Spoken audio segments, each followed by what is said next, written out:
Hey everybody, Tom Barnes, Chicago scene in the Ravenswood neighborhood at Koval Distillery, store, and now tap room.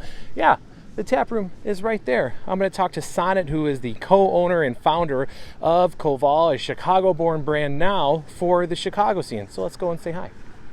I've moseyed my way into the new tasting room here at Koval Distillery, and I'm here with co-owner and founder Sonat. How are you? Hi, great. How are you doing? I'm wonderful, and thank you for letting me come in and invade your space before you guys open. I appreciate it and getting the tour. It's been a fun time, but this is all new for you guys, and this is the next chapter in your storied history as a company.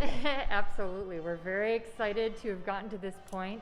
As you know, we started in 2008, the first distillery in Chicago since the mid-1800s.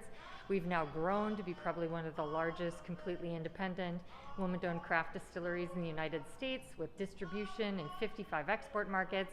But what we've been really excited about is having a place where people can come sort of into our own living room almost to enjoy one of our cocktails with our spirits. And that's exactly where we're in right now. Before, we were on a little tour of your the facilities that you have here, kind of all in one spot now, where you have the distillery and the packaging and everything else. That's what we were in before, right? Absolutely. We were in the warehouse, we were in the distillery itself, we were in our store that also has a little visitor center. That's another new thing, right? Yeah, that's also very new. It sort of describes our process, sort of what makes our products unique, our use of the heart cut, alternative grains, and it explains that there. So if you don't get a chance to go on a tour, you can still learn a lot about us, even if you just come visit our store. Right, and the store is open to the general public. You don't need a reservation or anything like that. You can walk in, and like you said, when you walk around that space in there, you kind of have this brief history of distilling and how you were the first one since the mid-1800s to start, and kind of your process throughout on the walls, right? Absolutely, absolutely. Everything from how we distill, what our still is like, what makes our process different, also our barrels. It gives you a lot of information. Among that, you get the merch that people want. You guys are a Chicago-born company, so you embrace that, and which I think is great. And that's what's great about having everything in one spot. It's in the heart of Ravenswood, which is a fun area to be in. It's an area that I had lived in for many years, so I can appreciate the Chicago pride that you guys have. Absolutely. I mean, there is made in Chicago on every single bottle that we make, and we're very proud of it. Yeah, I was telling you earlier, when I'm traveling around the country and you stop in a hotel and you see your bottle there, it gives you a little city pride, because for all that's said of Chicago, there's all these great things that people need to know about. Your product is one of them for sure, and that's why this tasting room is so fun. So talk about what you want the experience to be for people that come in and to enjoy the tasting room. Sure. I mean, we want them to be able to have the experience to try all of our different spirits and cocktails that really highlight the flavors.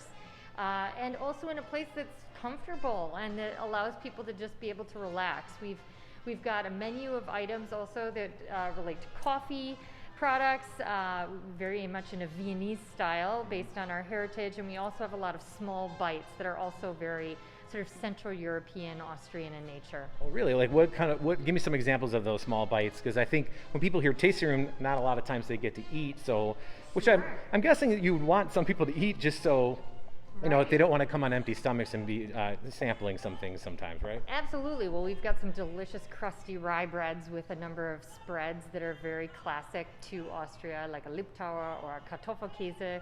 And then we have a number of other delightful treats from Chicago. We've got Alfajores from Lucila's Alfajores up the street.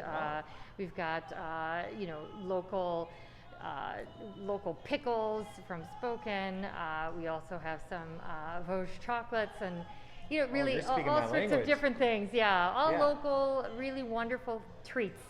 So for people who want to come by here, is it a reservation only type of situation for the tasting room? How does it work? How does it work?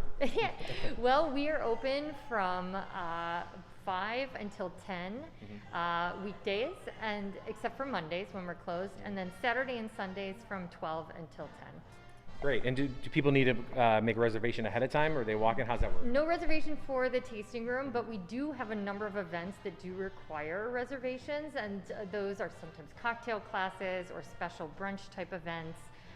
We've had all sorts of fun activities that take place before we open proper. So those do require reservations. And that all happens in this space right here, which I was shown a little bit ago in some of the video, but this has got to be fun to have a tasting room like this right off the street, all kind of connected, keeping that Chicago all in the family vibe going here. Absolutely, and we love that we have a patio. Of course, it's getting a little chilly, but we're going to work it as long as we can. I know, that's the Chicago way. You go outside and it could be snowing a little bit, but somebody's going to be like, it's not that bad. Especially when you had a couple of cocktails in you, it warms you up a little bit, right? Sure, some hot toddies, which we will definitely be doing when the weather gets much colder. So we plan to enjoy the indoors and outdoors and welcome all of our friends to come and see us. You mentioned events that you guys have going on here throughout the year.